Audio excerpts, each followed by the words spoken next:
Apa yang terjadi jika sebuah ban mobil memiliki perasaan dan kekuatan super? Tentu hal itu terdengar aneh dan tidak masuk akal. Ya, itulah yang diceritakan dalam film yang berjudul Robber. Sebuah ban yang melakukan peneroran dan pembunuhan sadis tanpa kenal ampun pada semua makhluk hidup tanpa diketahui apa motif aslinya. Selain sikap mempertahankan diri, ia juga jatuh cinta pada gadis cantik dan menawan. Penasaran? Sekali langsung saja gaskan ke ceritanya. I'm trying to tell you that me just doing me gon' have you jealous. I know that I gotta stay away from all your games. Pada akhir tahun 1990-an, di suatu gurun salah satu daerah di California, terdapat sekelompok orang yang berkumpul untuk menonton film secara langsung. Seorang chef bernama Lieutenant Chad menjelaskan bahwa banyak momen yang terjadi tanpa alasan, bahwa hidup ini penuh dengan tanpa alasan, serta kejadian-kejadian dalam cerita film kadang tanpa alasan. Seorang akuntan, sebut saja Joy, membagikan teropong kepada kelompok tersebut lalu pergi menggunakan sepeda. Going to be in color or black and white? Para penonton kemudian mulai melihat melalui teropong mereka dari kejauhan sambil menunggu film dimulai. Dan inilah dia, Robber. Supaya nggak bingung, sekedar info kalau film ini memiliki unsur film caption atau film dalam film, yang berarti di sepanjang film orang-orang ini akan kembali muncul di momen-momen tertentu untuk mengomentari dan memberikan reaksi terhadap apa yang terjadi dalam film sejauh ini. Di tengah padang pasir yang sangat gersang, tiba-tiba sebuah ban mobil yang bernama Robber hidup dan bisa berpikir, tapi tentu saja tidak bisa bicara. Awalnya ia belajar bagaimana cara berdiri tegak dan kemudian bagaimana cara berjalan. Hingga menemukan botol plastik dan menghancurkannya, menemukan seekor kalajengking dan menghancurkannya, sampai akhirnya menemukan botol kaca bir yang tidak bisa dihancurkan dengan melindasnya. Robber menyadari kalau memiliki kekuatan telekinesis yang luar biasa hingga bisa menghancurkan botol kaca bir tanpa melindasnya. Telekinesis atau telepati merupakan suatu kemampuan untuk mengontrol suatu objek dari jarak jauh menggunakan kekuatan pikiran. Kembali ke Robber yang penasaran dengan kekuatan barunya, mulai menghancurkan apa saja yang dilihatnya, mulai dari kaleng, kelinci, burung gagak, dia juga tidur dan minum layaknya makhluk hidup. Mungkin dia juga lelah kali ya. Di sisi lain, si Joe membangunkan para penonton yang sedang tertidur dan mengatakan bahwa film akan berlanjut. Let's go! Just woke up. Oh, thank you. Petualangan Robber berlanjut ketika melihat gadis cantik, sebut saja Cindy, sedang mengendarai mobil seorang diri. Ia lalu menggunakan kekuatannya dan berhasil membuat mobil itu mogok. Ketika si ban ini hendak mendekat, sebuah mobil lainnya melaju kencang menabraknya hingga terhempas ke semak-semak. Kondisi itu membuat Robert tidak fokus, sehingga kekuatan telekinetiknya tidak berfungsi. Gadis itu kemudian berhasil menyalakan mobilnya dan melanjutkan perjalanan. Robert yang penasaran membuntuti gadis itu menuju kota. Di perjalanan ia menemukan pemilik mobil yang menabraknya tadi sedang mengisi bahan bakar di pom bensin. Karena berpikir pria itu merupakan ancaman, tanpa pikir panjang ia membunuhnya dengan meledakkan kepalanya.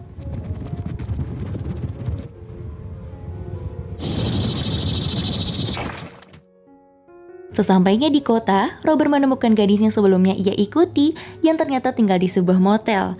Setelah melihat gadis mandi dan mengganti pakaian dari balik pintu yang terbuka, Robert kemudian masuk di kamar sebelahnya beristirahat sambil menonton TV.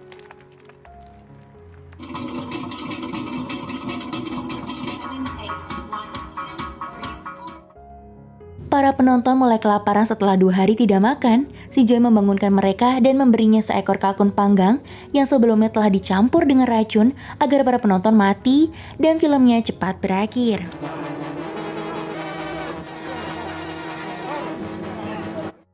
Akan tetapi salah satu dari mereka, pria memakai kursi roda, tidak makan dan hanya melirik yang lain, sedang makan dengan rakus karena fokus dengan jalan cerita film. Lanjut di pagi hari, terlihat pelayan motel yang bernama Martina sedang membersihkan beberapa kamar dan menemukan sebuah ban mobil dalam kamar mandi dengan keran air yang terbuka.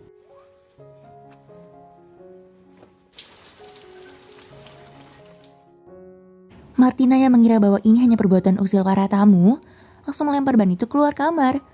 Robert lagi-lagi dengan insting mempertahankan diri, kemudian masuk ke kamar dan langsung membunuh pelayan bernasib malang itu. Seorang bocil yang sedang menginap di motel yang sama melihat kejadian tersebut dan langsung melaporkannya kepada si pemilik motel dan mengatakan bahwa ia melihat sebuah ban berjalan masuk ke kamar nomor 16, akan tetapi pemilik motel yang tidak percaya langsung menghentikan omong kosong itu. This bullshit out? Do it!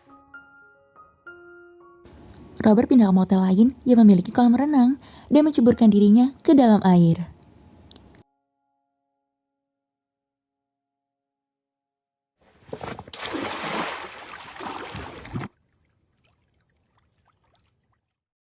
Kembali ke para penonton, satu persatu dari mereka mulai mual dan sakit perut yang cukup parah dikarenakan racun yang telah dicampurkan sebelumnya sudah bereaksi.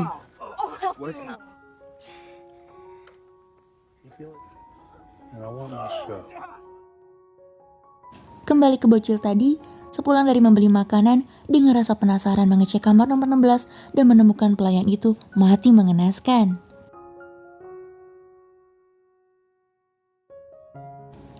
Lieutenant Chad yang sebelumnya kita lihat di awal film datang untuk menyelidiki kasus pembunuhan tersebut dan terjadilah perdebatan antara mereka bertiga di mana si bocil sangat yakin kalau pelakunya adalah sebuah ban, tetapi si pemilik motel tidak percaya dan menyuruh anak itu pergi.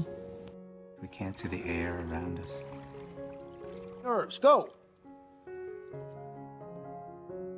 Sementara itu, Lieutenant Chad mencurigai kalau si pemilik motel yang membunuh Martina, akan tetapi tuduhan itu dibantah karena selama ini hubungan mereka baik-baik saja. Hingga alarm Lieutenant Chad berbunyi menandakan pukul 6, yang berarti racunnya sudah mencapai puncak reaksi dan tentu saja semua penonton telah mati. Lieutenant Chad kemudian menghentikan integrasi dan mendesak karakter lain untuk pulang. Karena sudah tidak ada penonton dan sekurang filmnya sudah selesai.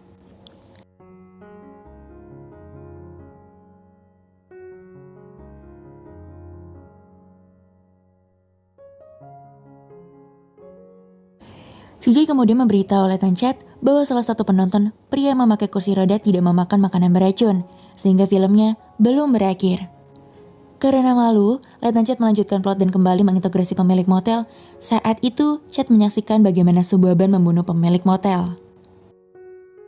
Be directly or indirectly involved with Mark.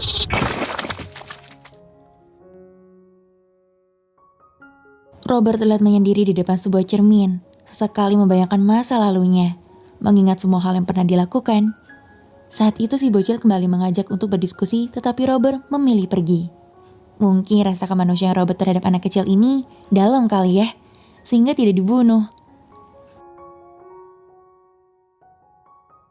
Sementara itu, Lieutenant Chad mengumpulkan temannya untuk berdiskusi menjalankan misi pemburuan ban. Chad melepas ban mobilnya dan menunjukkan kepada temannya bahwa beginilah kira-kira penampakan tersangka. Gak usah dilepas juga ban mobilnya. Di tengah diskusi datanglah anak kecil ini memberitahu kalau Robert berjalan ke arah jalan raya. Mereka lalu bergegas menjalankan aksinya. Di sisi lain, Joe berusaha membawakan lebih banyak makanan beracun kepada si pria penonton terakhir. Karena lelah membujuk pria yang tak kunjung mau makan dan tersengaja memakan makanannya sendiri dan mati. Haduh, ini mah senjata makan tuan.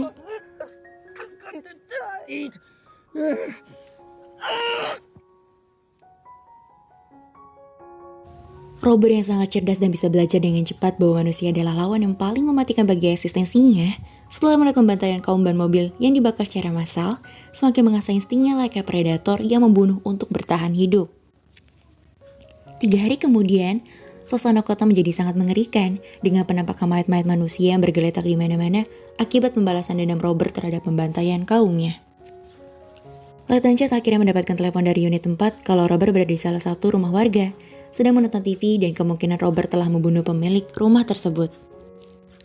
Mereka kemudian menyusun rencana dengan membuat boneka menyerupai tubuh Cindy, wanita yang disukai Robert, serta memasang bahan peledak dengan berharap ketika Robert meledakkan boneka itu, Robert juga akan meledak. Tapi, saat eksekusi, bahan peledaknya tidak meledak.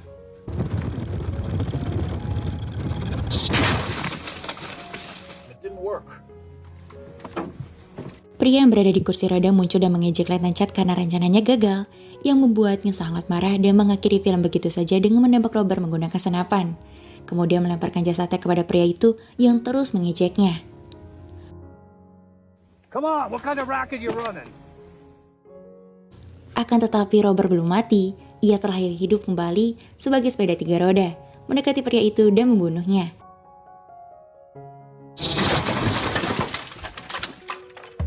Robert kemudian mulai menyusuri sepanjang jalan dan merekrut semua ban yang ditemukan satu persatu, hingga akhirnya Robert dan kaumnya sangat banyak sampai di Hollywood. Dan film pun selesai. Oke guys, terima kasih telah menonton hingga akhir cerita. Semoga terhibur dan jangan lupa klik tombol subscribe, like, komen, dan sampai jumpa di video selanjutnya. Bye-bye!